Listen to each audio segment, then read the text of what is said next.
Iniciamos con los numerales del hacer. Entonces, recapitulemos un poco.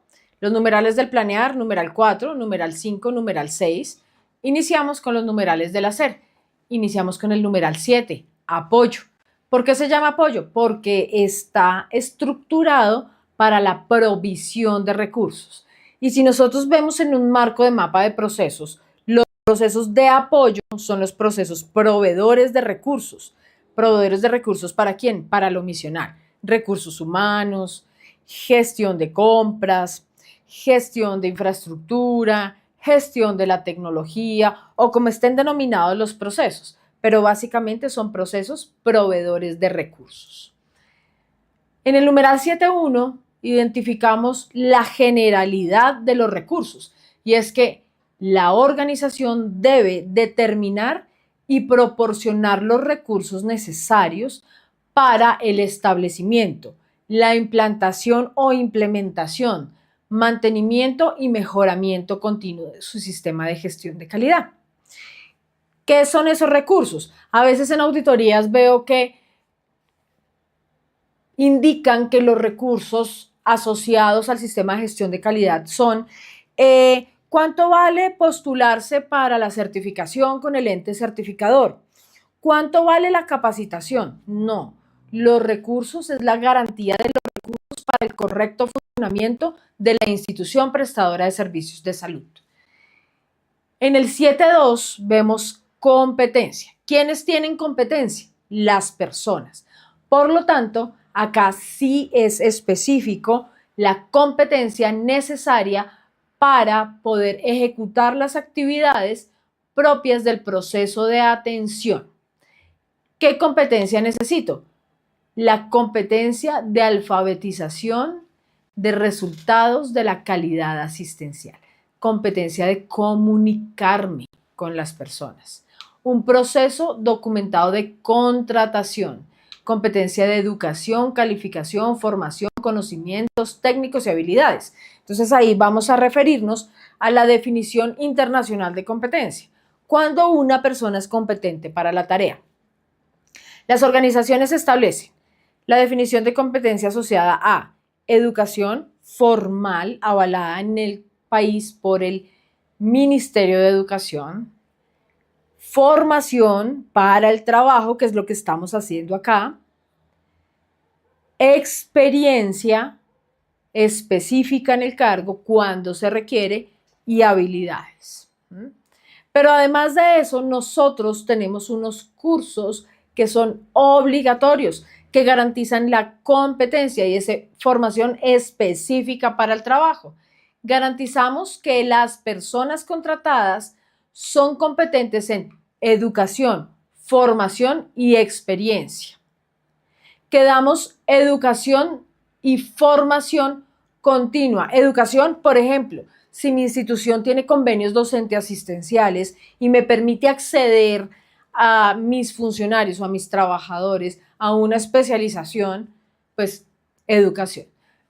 Si no, siempre vamos a garantizar formación. ¿A través de qué? De los planes de formación continuos institucionales que deben ser planificados y verificada su ejecución. Orientar a todo el talento humano hacia el cumplimiento de las reglas, hacia el cumplimiento de los deberes, hacia el cumplimiento de lo que está establecido contractualmente. Políticas, procesos, procedimientos, buenas prácticas. Evaluamos el rendimiento de las personas, evaluación de desempeño, evaluación de competencias de acuerdo y congruente con su tipo de vinculación a la organización. Y generamos acciones que nos permitan fortalecer la competencia de las personas. Muchas veces vemos que tenemos calificaciones bajas, pero no hay retroalimentación al trabajador, ni compromisos con el trabajador y mantenemos las calificaciones bajas y a la final la evaluación de competencias hace parte de la literatura de la organización, pero no se toman correctivos frente a las brechas detectadas. Dentro de la competencia hay algo que es esencial y es el fortalecimiento de las habilidades básicas o de las habilidades blandas, más bien. Las personas tenemos ciertos comportamientos y ciertas dinámicas. A veces son dinámicas colectivas. Acá asociado a la norma me dice, mire, capacite sobre el respeto a las preferencias y elecciones de los usuarios. Usted ingresa a una institución, usted sabe atender pacientes, pero no sabe cuáles son las dinámicas sociales ni culturales de esa población específica que está atendiendo. Capacite a las personas, fortalezca las habilidades blandas, fortalezca las habilidades para comunicarse, porque si vamos a hacer alfabetización en salud, ¿cómo hacemos alfabetización si no tengo la habilidad de comunicarme y garantizar que las personas comprendan lo que estoy comunicando? 7.3 es el punto de concientización. Quizás es un punto muy etéreo. ¿Cómo voy a auditar que las personas sí sean conscientes del sistema? ¿Cómo voy a auditar que las personas cumplan? Ahí es donde está el truco. Realmente, si yo soy consciente de mi rol frente a la política y objetivos del sistema de gestión de calidad en salud, soy consciente de mi rol frente al sistema de gestión y eso sí puede tener trazabilidad. Entonces, ustedes que se están formando como auditores, eviten preguntas subjetivas. ¿Tú estás consciente del sistema? No. ¿Cómo contribuyes a la política? ¿Cómo contribuyes a los objetivos? Déjame ver la matriz de cumplimiento de los objetivos de calidad. ¿Sí? Ahí ya se vuelve información trazable. De resto, puede ser parte de la entrevista y puede ser la dinámica de la auditoría, pero no tiene trazabilidad y por lo tanto no podría tener una evidencia muy clara. ¿Cuál es la contribución de las personas frente a la eficacia del sistema? ¿Qué podemos auditar ahí? El cumplimiento de indicadores, el cumplimiento de las acciones para gestionar los riesgos, el cumplimiento de las oportunidades de mejora y de las acciones de mejora derivadas de ellas. ¿Qué beneficios tiene? ¿Cómo es el análisis de los indicadores? ¿Cómo actualizamos la información documentada y lo hacemos de forma permanente? Y en caso de que las personas no lo hagan, ¿qué implicaciones tiene? El ser humano trabaja bajo incentivos. No es lo mismo que a mí me premien por el cumplimiento, pero que en el incumplimiento no pase absolutamente nada. Y eso pasa de forma constante. Entonces, por lo menos tener un ranking, unos concursos, premiar a los mejores procesos, a los procesos que más responden. El numeral 7.4, que nos habla de comunicación, ¿qué me dice usted, señora organización? Establezca qué necesita comunicar. ¿Qué necesita comunicar de forma interna y externa? ¿Qué necesita comunicar usted a la comunidad y a su comunidad hospitalaria interna? ¿Qué va a comunicar? ¿Cuándo lo comunica? ¿Con quién lo comunica? Es decir, ¿a quién? ¿Quién es el receptor de la comunicación? ¿Cómo se va a comunicar? Eso, si nosotros lo vemos a grandes rasgos, me pide una matriz de comunicación, tanto interna como externa. Ahora vamos a mirar la comunicación hacia los usuarios. Continuando el tema de comunicación, ¿hacia quién nos comunicamos? ¿O qué comunicación es necesaria tener establecida? Y es un requisito de norma, comunicación con los usuarios. ¿Qué debemos comunicarle a los usuarios? 1. La información relacionada con los servicios. Información relacionada con el portafolio de servicios. Página web, redes sociales, emisoras comunitarias, todos los mecanismos de comunicación del portafolio de servicios y cómo acceder a los servicios es clave y esencial.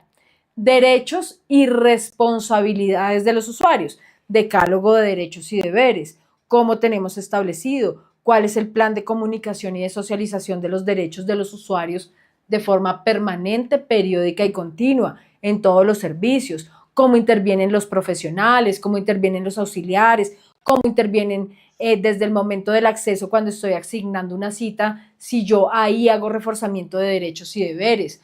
Todos los mecanismos de socialización de derechos y deberes son viables. Lo importante es que estén planificados. La comunicación frente a las PQRs que puedan manifestar los usuarios. No puede existir una petición, queja, reclamo, solicitud, sugerencia o felicitación que no tenga respuesta. Normativamente, todas las debemos responder. Mecanismos de retroalimentación accesibles y comprensibles por el usuario. Y les voy a poner un ejemplo. Hay instituciones que manejan población pobre y vulnerable. Y en su mayoría de población tienen adulto mayor. El adulto mayor, entre más edad, menos digitalización, es decir, más edad, mayor resistencia a la tecnología. Si yo tengo resistencia a la tecnología, no tengo un correo electrónico o posiblemente tengo un correo electrónico que ni la clave me la sé y los mecanismos de respuesta al usuario y de retroalimentación con el usuario son únicamente en medios digitales, no voy a llegar a la población que necesito llegar. Entonces aquí me dice mecanismos de retroalimentación accesibles y comprensibles y apropiados, pero apropiados ¿a qué? ¿O de acuerdo con qué? Con las características de la población que atiendo. ¿Qué otra comunicación es importante? La comunicación clínica. ¿Y cuál es la herramienta para comunicarnos de forma clínica? La historia clínica. No existe otra herramienta. Por eso, en la comunicación clínica, yo debo garantizar una comunicación clínica eficaz, salvaguardar la seguridad y la privacidad de la información clínica de mis usuarios, porque la historia clínica es pertenencia del usuario, no es pública, es única y exclusivamente pertenencia del usuario, pero que debe tener registrado los traslados, los cambios de turno, qué sedes está el usuario, qué es importante que el usuario comprenda frente a su estado de salud y frente a su tratamiento. Garantizar la exactitud de las órdenes orales y telefónicas. No es permitido las órdenes verbales. No, por seguridad del paciente no es permitido. Solamente en casos de emergencia. Ejemplo, un código azul. Las órdenes son verbales. Hoy ya se utiliza que una persona esté registrando lo que están diciendo o está diciendo el equipo médico asistencial en el momento del código azul. Entonces nosotros no permitimos órdenes verbales para el proceso de atención clínico del paciente. Pueden existir órdenes verbales en el proceso de atención, pero no específico a un paciente, es decir, alguna instrucción general de un servicio, pero debo garantizar que es exacta y que puedo realizar las actividades coherente y congruente con la instrucción. Demostrar el uso de los registros clínicos de forma completa, permanente, con seguimiento adecuado, comunicación entre los profesionales de forma adecuada, la evolución del paciente de forma adecuada, coherente y congruente con la clínica del paciente y la evolución clínica del paciente, sin copiar y pegar, porque es la forma en la que yo me voy a comunicar con el siguiente turno, con mis compañeros. En el 744 encontramos las comunicaciones al exterior, es decir, las comunicaciones que salen a la comunidad. ¿Qué definimos? ¿Qué canales de comunicación necesito? ¿De acuerdo con qué? También con las necesidades de las partes interesadas. ¿Y cómo quiero llegar a mis partes interesadas? ¿Cómo quiero llegar a mi comunidad? Por medio de cuáles son los medios masivos que más revisa mi comunidad o cómo lo puedo hacer. La evaluación de la eficacia de esa comunicación. ¿Realmente entramos a las redes sociales a verificar la información? ¿Cómo sé que la población lo hace? ¿Cómo sé quiénes acceden? ¿Cómo sé que tantas personas acceden en cuanto a coberturas? ¿Y cuáles son los acuerdos establecidos para los diferentes tipos de comunicación? Terminando con comunicación, vamos a pasar a algo que es muy importante en los sistemas de gestión de calidad, porque es la forma en la que yo planifico cómo voy a hacer las tareas y es la información documentada. Entonces, mi información documentada debe garantizar que yo como institución planifico las actividades, pero que es comprendida por quienes la usan. Es muy frecuente identificar información documentada que establece el qué se va a hacer, pero no el cómo se va a hacer. y en mi información documentada debe quedar explícito cómo voy a hacer la tarea. Acá estamos proyectando los diferentes tipos de documentos que establecen las organizaciones de salud. El primero es un manual. Manual y programa son dos documentos muy parecidos, en los que me habla de forma general de un tema específico, general de seguridad del paciente. La seguridad del paciente es el tema específico, donde me va a decir qué hago, cómo lo hago, por medio de qué lo hago y cuáles son los indicadores o las mediciones, ¿cierto? Tanto manual como programa tienen esa estructura. Ya cuando vamos a los documentos específicos, identificamos los documentos propios en salud que utilizamos. Primer documento, guías de práctica clínica basadas en la evidencia. Las guías de práctica clínica basadas en la evidencia tienen un modelo de adopción. No pueden ser adoptadas a criterio de los profesionales. Ojo, porque ahí hay requisitos legales. Entonces, si la guía de práctica clínica basada en la evidencia, que hace parte de mi perfil y de mis principales causas de atención, yo la voy a adoptar de las guías de práctica clínica desarrolladas en Colombia por el Instituto Nacional de Tecnología, lo hago mediante un acto administrativo, después genero plan de implementación. Pero si mi guía asociada a mis principales causas de atención no está desarrollada por el Instituto Nacional de Tecnología, debo generar un proceso de adopción externo a través de la metodología Agri2 con el equipo de evaluadores de la guía que sea pertinente. En ningún caso modifico guías y en ningún caso realizo guías, a no ser que mi institución tenga la estructura investigativa necesaria para dar cumplimiento al manual de guías del ministerio en el proceso de realización de guías. Tenemos los protocolos. Los protocolos son actividades puntuales que desarrollamos en el ámbito clínico netamente. Protocolo de venopunción, protocolo de lavado de manos. Sus actividades y su paso a paso son sistémicos e inamovibles. Yo no puedo saltarme un paso en el lavado de manos. Yo no puedo saltarme un paso en el protocolo de venopunción. No lo puedo hacer. Si lo hago, automáticamente eso se va a configurar como un incidente que no sabemos si ya es un evento adverso. Los procedimientos. Los procedimientos tienen la misma estructura del protocolo. ¿En qué se diferencian? En su punto de uso. Normalmente el procedimiento es o administrativo asistencial. Administrativo asistencial, el procedimiento de asignación de citas. Estoy de cara.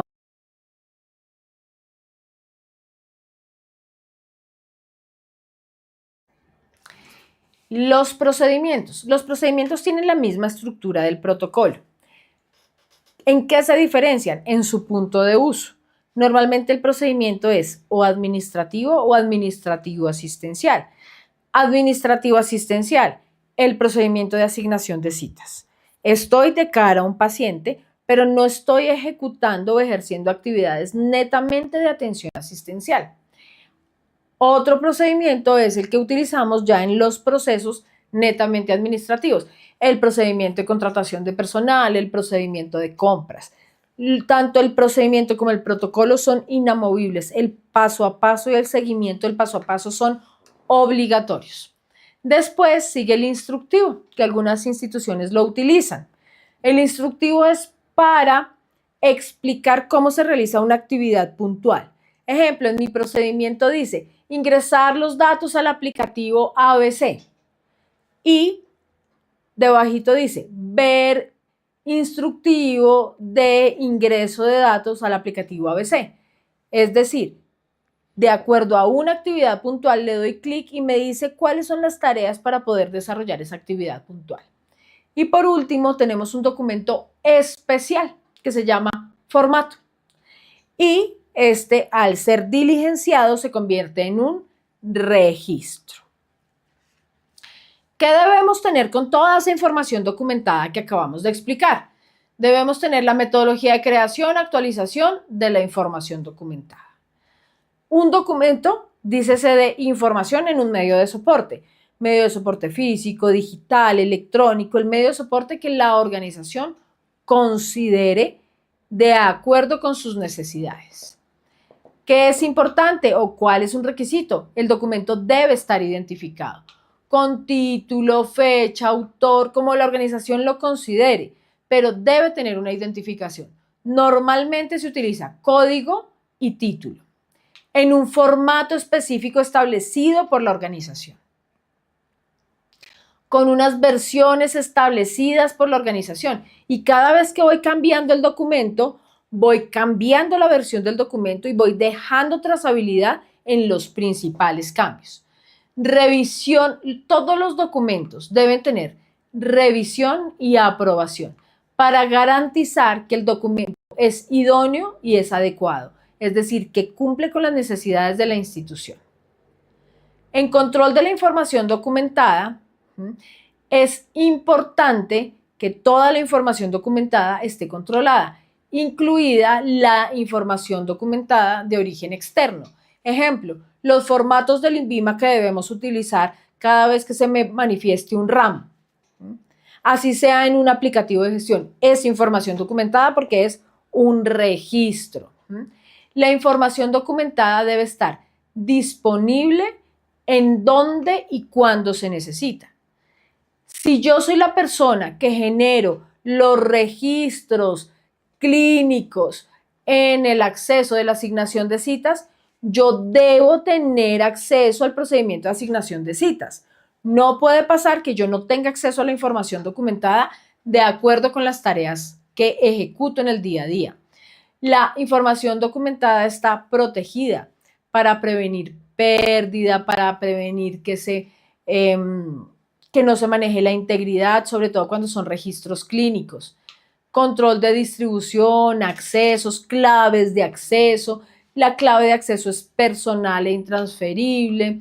¿Qué pasa cuando la información documentada es de 5 años atrás y la requiero, necesito recuperarla? ¿Cuáles son los mecanismos de almacenamiento, conservación de la integridad de la información documentada? La revisión periódica y actualización de la información documentada y las retenciones y disposiciones de la misma. Continuando con la información documentada, los sistemas de gestión de la información documentada, ¿qué debo garantizar frente a la seguridad y confidencialidad de la información documentada? Debo protegerla contra ingresos no autorizados, incluso cuando yo mismo como profesional de salud dejo abierto mi clave y mi usuario en el servicio de hospitalización y salgo de turno. Proteger contra manipulación y pérdida. Manipulación es manipular la información documentada, por ejemplo, manipular un registro clínico. Eso es prohibido. Posterior a su diligenciamiento y registro, ya no se puede hacer. Proteger contra pérdida. Mantenerse de manera que garantice la integridad de los datos y la información. Proteger la información documentada. Incluir incidentes de cualquier mal funcionamiento del sistema de registro. Registrar los incidentes. Se fue el sistema, se cayó el sistema. Busquemos siempre que los mecanismos de diligenciamiento de historia clínica sean transversales a todo el proceso de atención, incluidas sus diferentes modalidades de prestación de servicio. Tener respaldo frente a las posibles pérdidas de la información, es decir, unos efectivos backup. Disponer de planes de contingencia cuando pueda no funcionar el software clínico, por ejemplo. ¿En cuánto tiempo activo la contingencia? ¿Quién da respuesta a la contingencia? ¿Quién entrega los formatos a los profesionales? ¿Cómo garantizamos la unicidad de la historia clínica después de la contingencia? Y asegurar siempre la funcionalidad del sistema de información en todas las modalidades de prestación de servicios. ¿Qué otras cosas debo tener en control de la información? Integración de la información documentada generada a través de diferentes sistemas e interfaces. Laboratorio clínico que trabaja con un software y el resto del proceso de atención que trabaja con otro. Debo tener interfaz para poder verificar la clínica del paciente de forma transversal en la institución, mantener la información confidencial en los registros digitales. ¿A qué contribuye la historia clínica? A mantener historias clínicas para el usuario cuando él lo requiera. Ahora, nosotros debemos hacer auditoría a los registros clínicos. Es un proceso de validación obligatorio, garantizar que las historias clínicas cumplan con requisitos legales. En todos los países hay reglamentación frente al diligenciamiento de historias clínicas y creo que en todas las instituciones hay problemas frente al diligenciamiento de historias clínicas. Todavía copiamos y pegamos, todavía en algunas ocasiones no hay concordancia clínico-patológica, entregamos órdenes médicas para que el paciente solicite un jarabe y se lo administre en pastillas. Todas esas problemáticas aún son manifestadas a pesar que el correcto diligenciamiento de la historia clínica es normativa y es auditado. Realizar periódicamente auditorías a los registros clínicos y no clínicos para garantizar la calidad de la atención, verificar que los registros incluyan la fecha, hora, identificación del paciente y el responsable de cada una de las actividades en marco del proceso de atención al paciente. Asegurar que los registros clínicos contengan el historial, los resultados, los informes, la información suficiente para facilitar la gestión clínica y las decisiones clínicas en el paciente.